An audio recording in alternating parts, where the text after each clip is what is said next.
One thing I absolutely hate is when big corporations exploit public tragedies for their own financial gain.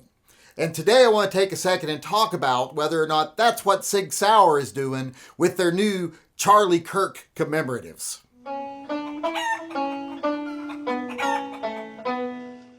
Hey everybody, Yankee here. I don't know how many of you have noticed yet, but SIG Sauer has announced that they're doing a Charlie Kirk commemorative series of firearms.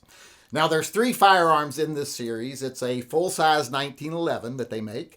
It's I believe a commander-size 1911, and it's the really big P365. I believe it's called the X Macro. And they're releasing these 3 guns as a limited edition Charlie Kirk memorial.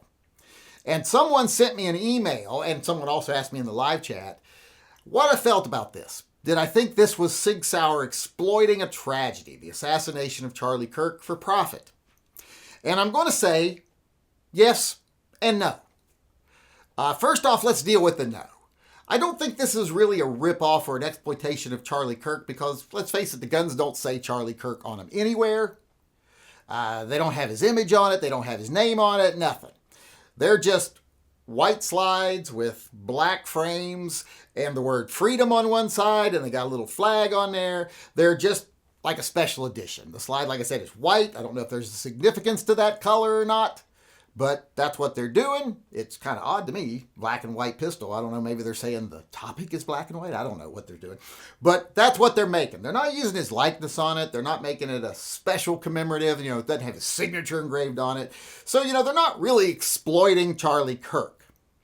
What they're actually doing is selling some guns they already make with a special collar scheme and the word freedom on the side of it, and then donating money to Turning Point USA. Now, that could be a good thing or a bad thing, depending on how you feel about Turning Point USA. I'm not going to say what you think about it. But if you like Turning Point USA, I don't see how you could be upset. They're actually donating money to it. If you don't like Turning Point USA, well, they're giving the money from these guns to that group that you don't like, so don't buy these guns. That seems like that'd be the best answer to that. If you don't agree with something, don't participate. But for people who like Turning Point USA and like SIG Sauer, well, this is just an opportunity to get yourself a cool gun and donate some money to Turning Point USA. That's kind of how I see it. I don't see any real nefarious means behind it or intent behind it. However, I do think SIG Sauer is still using this to make money. Because if you notice, these aren't really any of their popular guns. This is like the least selling P365. It's some 1911s that, they don't sell a lot of anyway. So these are guns they probably are saying, like, how do we move these? Well, what would be a quick and cheap way to make them special? Well, we'll make the slide white, put freedom on the side, and then we'll donate some of the profits to Turning Point USA. So yes, they are trying to make some money. They're trying to sell some products they probably have a hard time moving otherwise by saying, hey, we're going to give some of the profit to this organization who just had their leader assassinated. And if you agree with this organization, you like this organization, maybe you'll buy these guns, these models that you wouldn't normally buy. So yes, they are still approaching it as a business by not making it a P320 or the regular P365, not guns they would sell anyway. They're doing it to guns they're having a hard time moving. And believe it or not, P320s don't have a hard time moving. You'd think they would after a lot of the lies and stuff told about them, but they don't. So they slapped this, scheme on guns that are not as popular. So they are trying to move some product that they wouldn't normally be able to move, and I really don't have a real problem with that.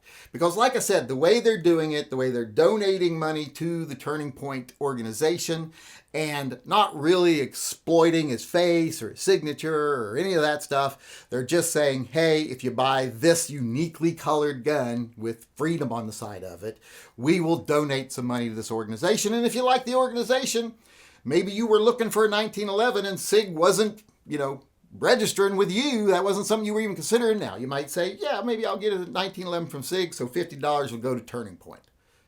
And there's nothing wrong with that. So I don't think they're really being exploitive or heinous about, capitalizing on a tragedy. I think they're doing it in a business-like way, trying to move some product, but still being reasonably respective, or what would the word be? Respectable? No, being respectful, that'd be the word. Being reasonably respectful of Charlie Kirk and the organization. Like I said, they didn't tart it up like some, look at here's his face and his signature, and here's his Turning Point USA on it and all this other stuff. No, they just made a special collar and said, we'll donate some of the profits. So, like I said, I do think they're doing it in the most business-like way possible, trying to move products they otherwise may not be able to move, but they're doing it also in a way that I think doesn't really exploit and isn't disrespectful. Because I do think that what people asked me about off the Charlie Kirk assassination. That's what a lot of Kirk series of guns. And a lot of people, black aluminum or polymer grips or frames on them. But SIG Sauer has announced a pair disturbing or a little bit bad, because I don't know how many of you out there have... Before we get started here, I want to remind everyone to please hit that like button and share this video on whatever social media you have. Since this is a restricted channel, you're the only chance we have to overcome YouTube's anti-2A bias and discrimination.